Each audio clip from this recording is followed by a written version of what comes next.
Guys, give it up for the lowest point of my life. He invited me to be a special guest just so he can watch me squeeze through a closet door.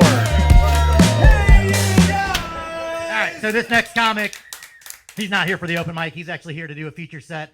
He is one of my favorites. He has a YouTube, or a show, a sports show. I don't know, I'm fucking that up real bad. But hey, give it up for Clay Beiersdorf. You did such a good job there. For the record, I've not had a threesome, but if anybody wants to set that up after the show, I'm going to be up here for about 8 minutes. I'll finish in about 12, so we're all home before midnight. What's up, everybody? It's good to be here. It's good to be doing comedy. It's a great job. I've had a lot of odd jobs throughout my career. I actually was a club promoter my freshman year of college, which I can assure you is just as sketchy as it sounds. I like to think of myself as a different kind of club promoter, and by that I mean I also wasn't willing to deal cocaine. I know. I'm lame. Don't get me wrong, I still wore too much cologne, shopped at Ed Hardy, and thoroughly hated myself as a human being. But I was one of the good ones, trust me. I worked in construction for a couple of summers, which was really fun. Learned a lot about life working construction, specifically 2 things. Number 1, the value of a college education has never been more important. Number 2, don't ever tell this joke on a job site, because then you'll no longer be working construction. Probably my favorite job that I've had, though, is being in the Army. I am a U.S. Army veteran. Thank you, which means if you're not laughing at my jokes tonight, you're letting the terrorists win, so keep that in mind. I usually get a few different responses whenever I tell people I'm a veteran, the first of which goes a little something like this. It goes, "Woo!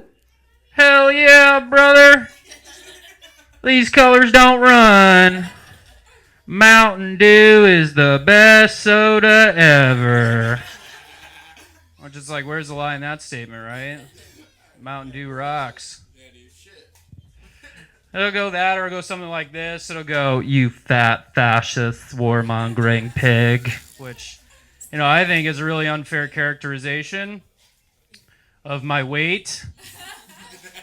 And then the third is my personal favorite, goes a little something like this. It goes, "I don't really have an opinion either way, but I do believe that you deserve 10% off at Applebee's," which it's like, if you're going to be any of the 3, be the Applebee's guy, right?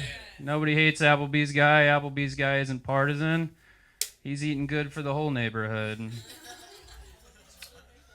I spent 6 years in the Army, did 2 deployments overseas. And people ask me all the time what it's like being deployed, and honestly, it's a really tough question to answer, to be honest with you guys. Because what am I supposed to say? What's it like being completely removed from friends and family, cut off from the rest of the civilized world? You guys, it frickin' rocks. All right?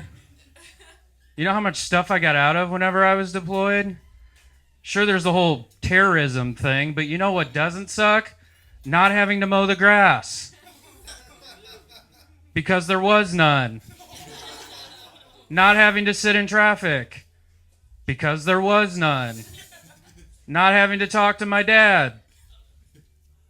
Because I didn't want to. That's literally the best. In fact, if you ask me, the Army should change that to their new recruiting slogan, right? United States Army. Want to get away? That's a Southwest joke. That's for the elite. I get it. We're all Spirit Airlines folks here. Frontier. Oh, even better. I am a disabled vet, though. Speaking of which, I'm a disabled veteran. I was blown up by a suicide bomber in Afghanistan in 2014. It left me with a pretty traumatic brain injury and partial deafness in my right ear, but if you think that's bad, you should see the other guy.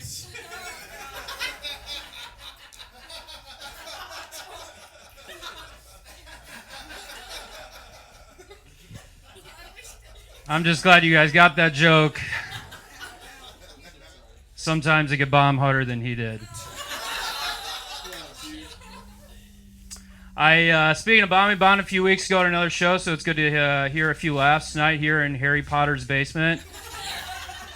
I always get a kick out of the phrase bombing whenever it's used in comedy. As someone who's bombed and been bombed before, I can confirm to you all here tonight that those two experiences are not the same. I always enjoy swapping stories with other comedians about times that they've bombed. My story usually wins. If all this talk about bombing is too traumatizing for you, I just want to say congratulations. You've now made an already sad situation into something completely about yourself. You're now like the worst white woman you know on Instagram. If there's any white woman here offended by that last joke, it's at Clay Does Comedy for after the show. See you then. Yeah, thank you, white woman. I got one new follower right there. It's called marketing, baby.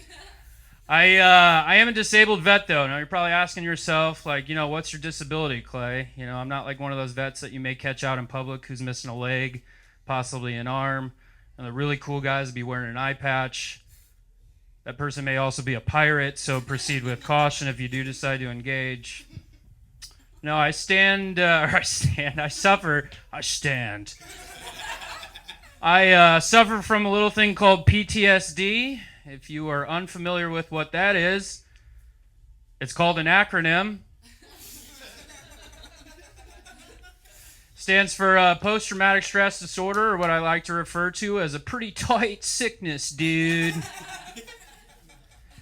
I've done my best to manage it over the years. A good mix of therapy and medication has got me to a really good spot today, but I still deal with a few lingering side effects. The first of which is I can get reoccurring headaches, which I'm sure some of you are experiencing right now listening to me talk, so I appreciate your understanding. Thank you for your service. Doctors will tell me that I can be really short whenever I'm talking to people. And that's all I'm going to say about that. They'll also go on to tell me that I do a really poor job of maintaining eye contact whenever I'm talking to people, which honestly, I've got to push back on some because I think I do an excellent job of maintaining eye contact whenever I'm talking to people. So I don't know where they get that one from. Leave you guys with this. Probably the biggest thing that I suffer with being a disabled vet is being partially deaf. Now, I'll just tell people that I'm fully deaf to make it easier to not have to talk to them. Well, it doesn't come without some consequences, right? People come up to me all the time and say, Clay, isn't that offensive to deaf people whenever you say things like that? And my response to them is the exact same thing every single time, and it's this: I can't hear you. That's going to be it for me, though, guys. Appreciate you coming out. Yeah, keep it going for Clay, everybody.